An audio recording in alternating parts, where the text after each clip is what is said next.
There be some sports are painful, and their labor delights in them sets off. Some kinds of baseness are nobly undergone, and most poor matters point to rich ends. This my mean task would be as heavy to me as odious, but the mistress which I serve quickens what's dead, and makes my labors pleasures. I must remove some thousands of these logs and pile them up upon a sore injunction. My sweet mistress weeps when she sees me work, and says such baseness had never like executor. I forget, but these sweet thoughts do even refresh my labors, most busy lest when I do it. Alas, now pray you, work not so hard. I would the lightning had burnt up this pile of logs that you were enjoined to pile. Pray, set it down and rest you. When this burns, 'twill weep for having wearied you. My father is hard at study. Pray now, rest yourself. He's safe for these 3 hours. Oh, most dear mistress, the sun will set before I shall discharge what I must strive to do. If you sit down, I'll bury your logs the while. Pray, give me that. I'll carry it to the pile. No, precious creature. I'd rather crack my sinews, break my back, than you should such dishonor undergo while I sit lazy by. It would become me as well as it does you, and I should do it with much more ease, for my goodwill is to it, and yours it is against. Poor worm, thou art infected. This visitation shows it. You look wearily. No, noble mistress, 'tis fresh morning with me when you are by at night. I do beseech you, chiefly that I might set in my prayers. What is your name? Miranda. Oh, father! I've broken your head to say so. Admired Miranda, indeed the top of admiration, worth what's dearest to the world. Full many a lady I have eyed with best regard, and many a time the harmony of their tongues hath into bondage brought my too diligent ear. Her several virtues have I liked several women, never any with so fun soul, but some defect in her did quarrel with the noblest grace she owed, and put it to the foil. But you, oh, you, so perfect and so peerless, are created of every creature's best. I do not know one of my sex. No woman's face remember, save from my glass mine own. Nor have I seen more that I may call men than you, good friend, and my dear father. How features are abroad, I am skilless of. But by my modesty, the jewel in my dower, I would not wish any companion in the world but you. Nor can imagination form a shape besides yourself to like of. I am then my condition a prince, Miranda. I do think a king. I would not say so. Hear my soul speak. The very instant that I saw you did my heart fly to your service. There resides to make me slave to it, and for your sake am I this patient lodger. Do you love me? O heaven, O earth, bear witness to this sound, and crown what I profess with kind event if I speak true. If hollowly invert what best has bodied me to mischief, I beyond all limit of what else I the world do love, prize, honor you. I am a fool to weep at what I am glad of. Fair encounter of two most rare affections. Heavens rain grace on that which breeds between them. Wherefore weep you? At mine unworthiness, that dare not offer what I desire to give, and much less take what I shall die to want. Hence, bashful cunning and prompt me plain and holy innocence. I am your wife. If you will marry me, if not, I'll die your maid. To be your fellow, you may deny me. But I'll be your servant, whether you will or no. My mistress, dearest, and I thus humble ever. My husband, then. Aye, the heart is willing, as bondage heir of freedom. Here's my hand. And mine, with my heart in it. Now, farewell till half an hour hence. 1,000,000. So glad of this as they I cannot be, or surprised withal. But my rejoicing at nothing can be more. I'll to my book, for yet ere supper time must I perform much business appertaining.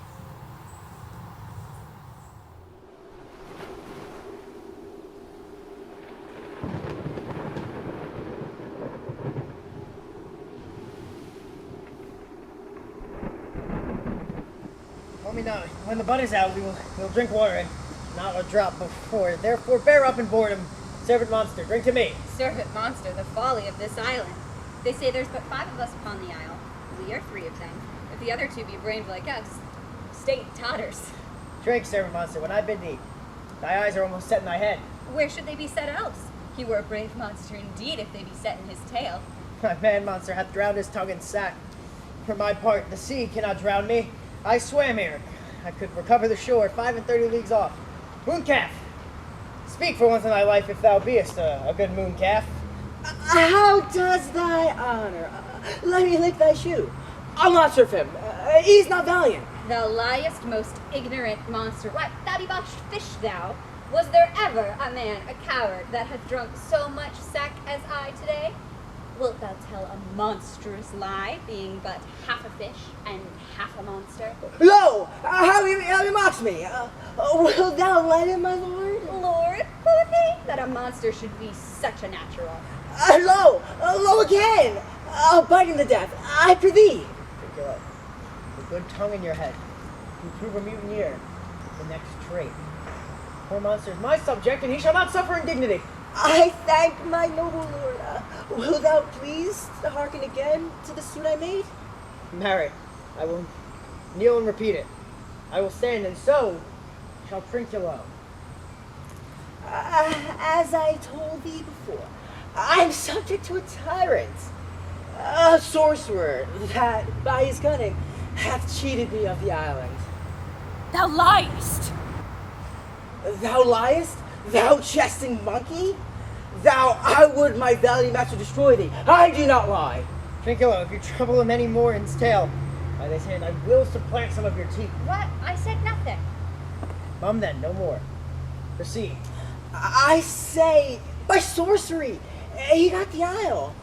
From me he got it. If thy greatness will, revenge it on him. For I know thou darest. But this thing dare not. Most certain.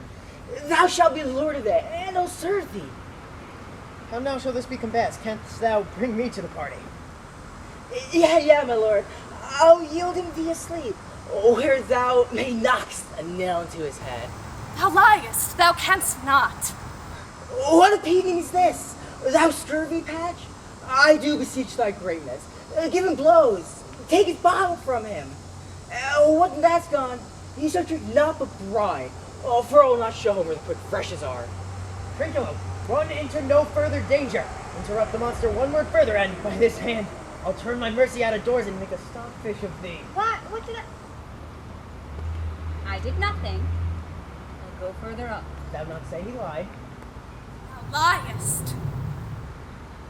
Do I so? Take down this blow. As you like this, give me the lie another time. I did not give the lie. Out of your wits and bearing too. A pox on your bottle, this can sack and drinking do. A murrain on your monster, and the devil take your finger. Now forward with your tail, prithee, stand farther off. Beat him enough. After a little time, I will beat him too. Stand farther. Come, proceed. Why, as I told thee, 'tis a custom with him. In the afternoon sleep, there thou may brain him, having first seized his books, or with a log, batter his skull, or punch him with a stake, or cut his weeds in with thy knife. Remember, first to possess his books, for without them he's but a sot as am I, nor hath one spirit to command.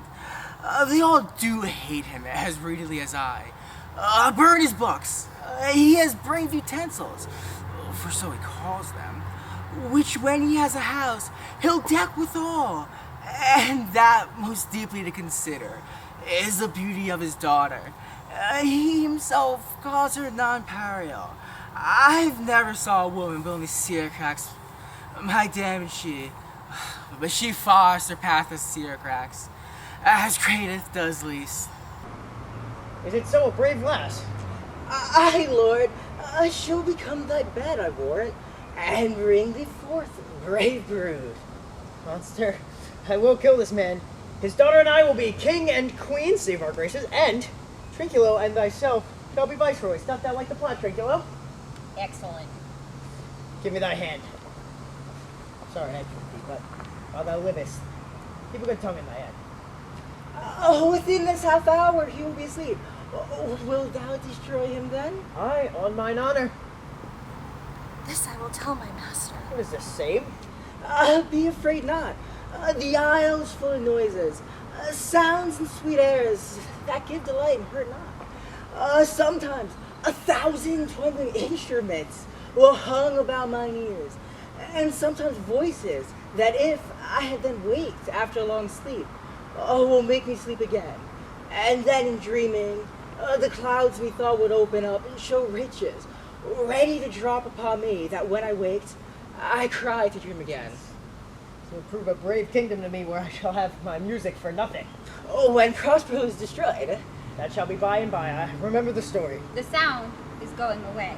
Let's follow it and after do our work. Lead monster, we'll follow. I could see this tabor. It lays on it. Wilt come? I'll follow Stefano.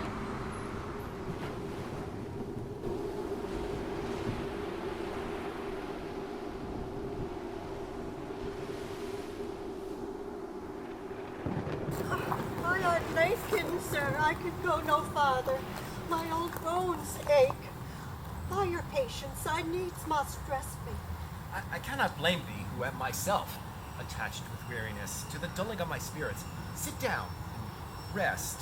Even here I will put off hope, and keep it no longer for my flatterer. He is drowned, whom we strayed to find, and the sea mocks our frustrate search on land. Well, let him go. I am right glad that he's so out of hope. Do not, for one repulse, forgo the purpose that you have resolved to effect. The next advantage will we take through. Let it be tonight, for now they are oppressed with travel. They will not, nor cannot, use such vigilance as when they are fresh. I say tonight no more. What harmony is this, my good friends? Hark! Marvelous, sweet music. And such a sumptuous feast has appeared. Oh, may we believe our eyes. Give us kind keepers, heavens! What were these? A living drollery. Now I will believe that there are unicorns. If in Naples I should report this now, would they believe me? Oh, these shapes have vanished strangely and suddenly. No matter, since they have left their viands behind, for we have stomachs. Will't please you taste of what is here? I? Faith, sir, you need not fear. When we were young, who would believe that there were such men whose heads stood in their breasts, which now we find each putter out of 5 for 1 will bring us good warrant on. I will stand to and feed, although my last no matter, since I feel the best is past. Brother, my lord the duke, stand to and do as we.